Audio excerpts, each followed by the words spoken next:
দাম বাড়বে।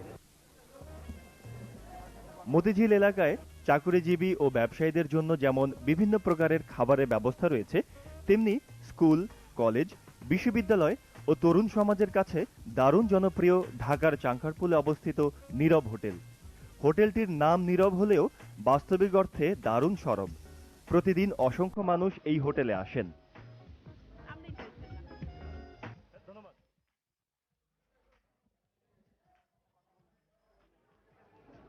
নীরব হোটেলের জনপ্রিয়তার মূলে রয়েছে বিচিত্র রকমের খাবারের আয়োজন।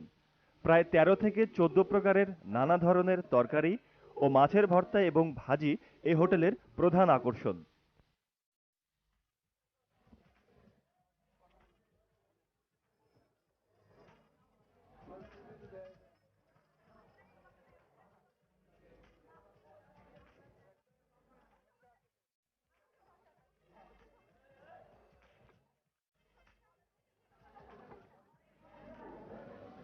দল বেঁধে বন্ধু বান্ধব নিয়ে অনেকেই চলে আসেন এখানে। মধ্যবিত্ত শ্রেণীর জন্য আদর্শ হোটেল এই নীরব।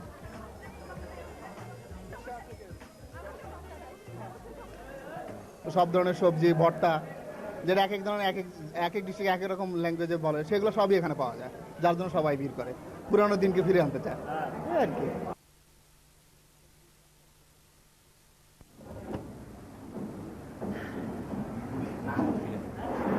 পুরনো ঢাকার খাবার বলতে তো আমরা সাধারণত মোগলাই, বিরিয়ানি এগুলো বুঝি।